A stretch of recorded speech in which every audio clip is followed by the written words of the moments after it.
Let's begin with the foundations. Welcome to another lecture. Today we examine Deniz Undav, a contemporary case study in football development, mobility, and representation. I am Alexei. With me is Priyanka. We shall try, as it were, to separate the signal from the noise and perhaps enjoy a small dry chuckle or two along the way. Hi, I'm Priyanka. I'm excited and kind of curious how a player can go from factory shifts to scoring at the World Cup. It feels like a movie plot. To frame our discussion, Deniz Undav is a German professional footballer, a forward. Born in 1996, he navigated Germany's lower leagues before rising in Belgium, moving to England, and returning to Germany, where he now plays for VfB Stuttgart and the German national team. In simpler terms, he is, statistically speaking, a late bloomer with unusually efficient end product. By definition, a forward is primarily responsible for goals and chance creation. Regional Liga is the fourth tier in Germany, regionalized, semi-professional terrain where scouts test their priors. 3 Liga is fully professional, the third tier, a significant step up in intensity. Bundesliga is Germany's top division, the elite competitive frontier where the margin for error is mathematically very small. I guess we can start by thinking about why this pathway matters. He didn't follow the usual academy to first team script. He's Yazidi through his parents, right? And he chose Germany internationally. I'm already seeing themes of identity and opportunity intersecting. Indeed, moving forward, the stakes are contemporary. First, diversity and visibility. Undav is of Kurdish Yazidi heritage. He became the first footballer of Yazidi heritage to represent Germany at a major tournament. Representation matters. The empirical literature on role models suggests downstream effects on participation and aspiration. Second, the non-traditional route. He was released from a major academy due to height, worked full-time in a factory while playing, then crossed the border to Belgium, and later returned as a Champions League scorer and World Cup contributor. This arc challenges historic misunderstandings that elite performance must pass exclusively through early selection pipelines.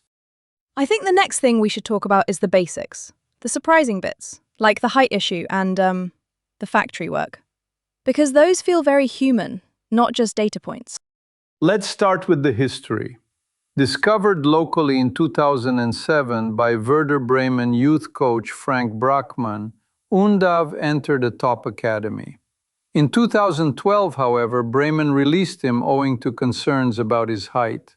That decision diverted him to SC Via and TSV Havelse in the Regionalliga, where he began scoring consistently. He later joined Eintracht Braunschweig II, then SV Meppen in the 3 Liga. During these years, he worked full-time in a factory.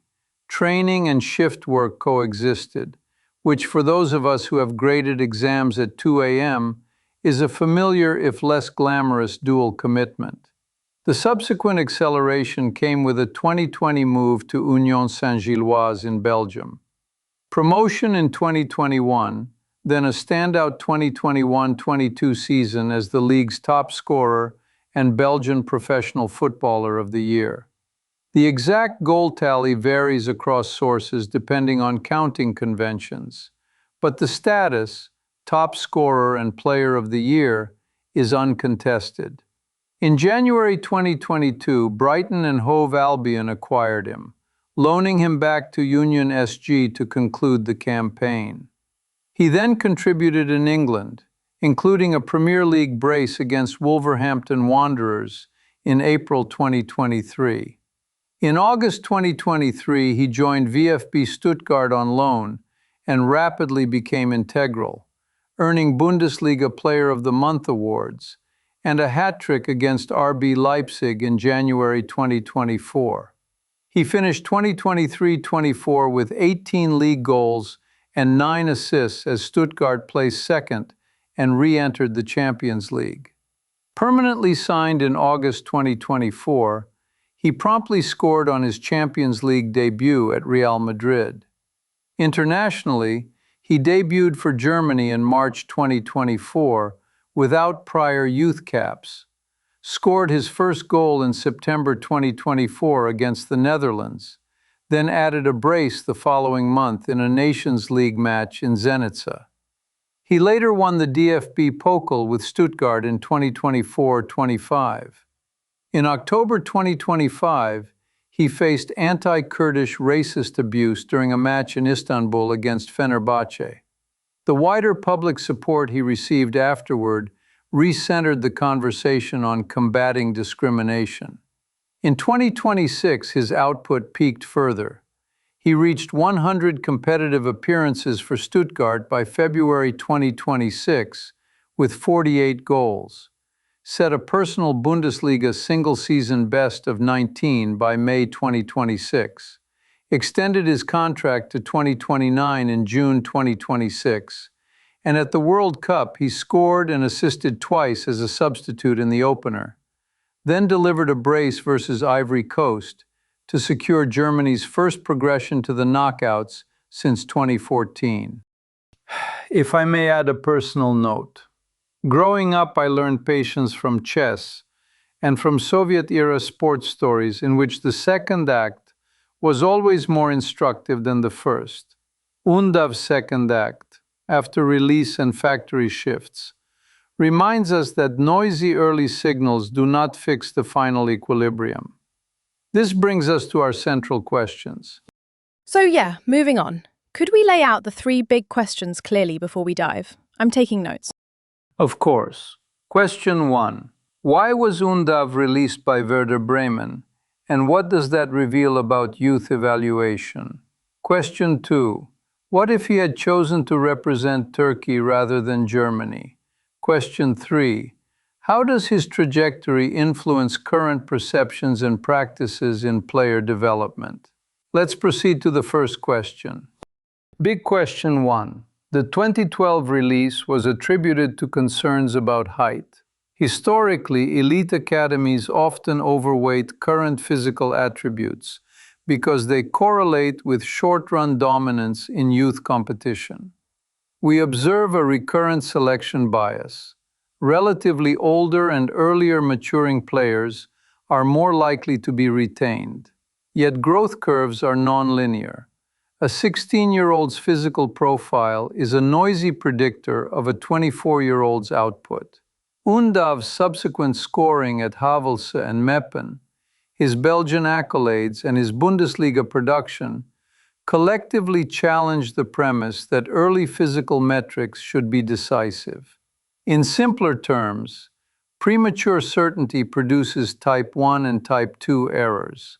Some kept won't thrive, and some released will. Undav was in the latter category. I'm curious about the broader implications. Like, if height and early dominance are noisy, what should an academy emphasize? Is it technical skill, decision-making, or just more patience? It's important to understand that development is multidimensional. Technique, perception, spatial awareness, and resilience are relatively stable investments. They compound over time. Physical attributes matter, but their trajectories vary. Thus, the optimal academy policy blends signal extraction, tracking decision quality under pressure, with optionality, keeping doors open long enough to avoid truncating late bloomers. In this context, Undav's path is a cautionary and constructive example. He did not become taller in a way that explains everything. Rather, his finishing craft, movement, and adaptability matured in senior football. Theoretically, we should design pipelines that allow for variance, without confusing variance for deficiency. Big question 2. What if Undav had chosen to represent Turkey?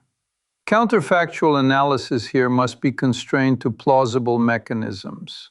First, timing. He reached the German team in March 2024 without youth caps, then scored regularly, including at the 2026 World Cup.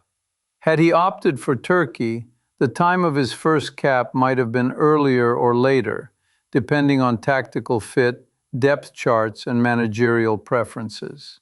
Second, tournament exposure. His 2026 World Cup contributions are part of the realized German pathway. Under the alternate selection, his tournament minutes would depend on Turkey's qualification path and usage. Third, identity and personal calculus.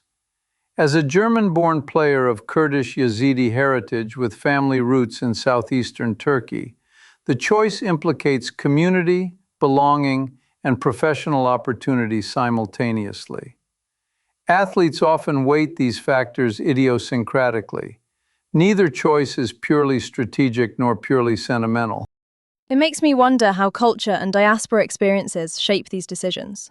Not just national team prospects, but how a player wants to be seen by family and community. Can we say that in his case, the visibility as the first German player of Yazidi heritage at a major tournament had a unique pull? Arguably, representation operates as both signal and support. Choosing Germany amplified visibility for a minority community within German sport. That has symbolic weight. But we should avoid retrospective determinism. Professional context mattered as well. By 2023-24, his club outputs in the Bundesliga were persuasive, making the German call-up rational on performance grounds. In conclusion, the counterfactual underscores that national allegiance choices are multi-causal.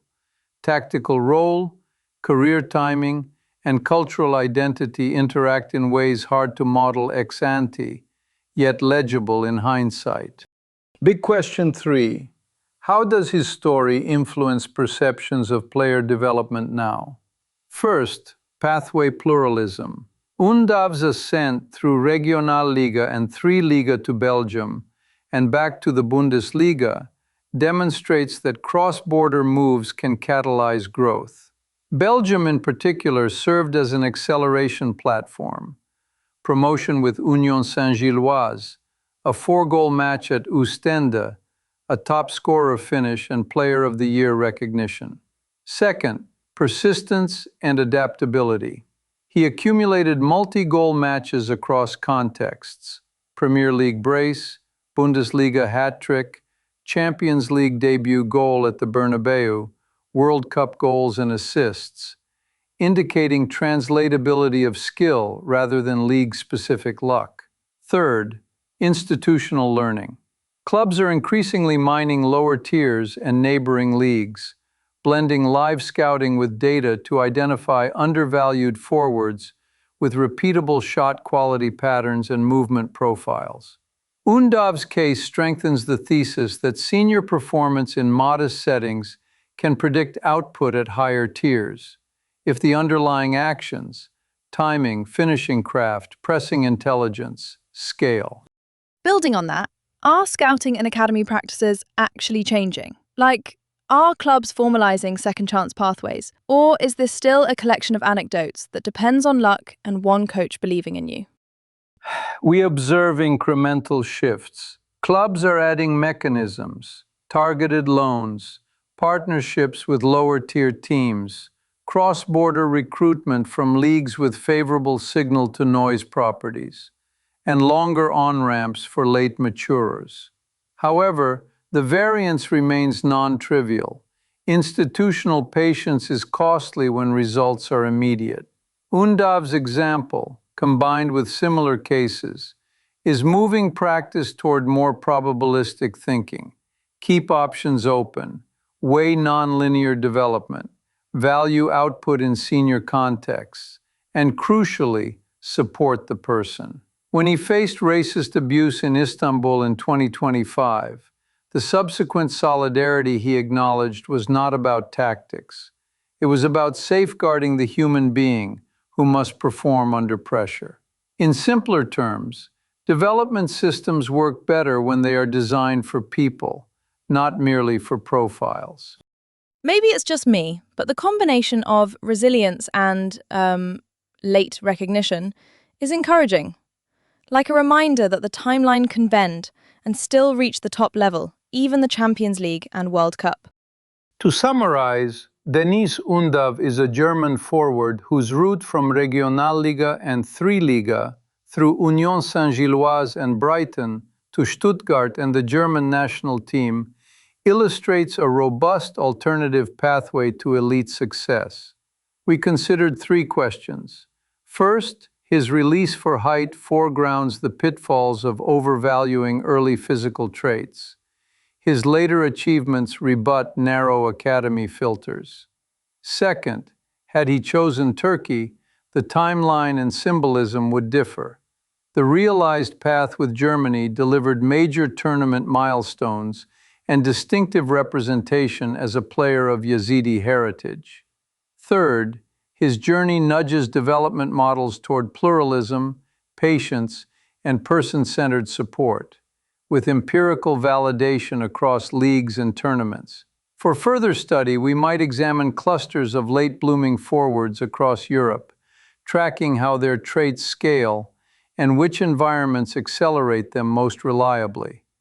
This, then, completes our present analysis. That was helpful to think through, actually. Thank you. And thanks to everyone listening. May your scouting models be humble and your patience well rewarded. In conclusion, be kind to late bloomers.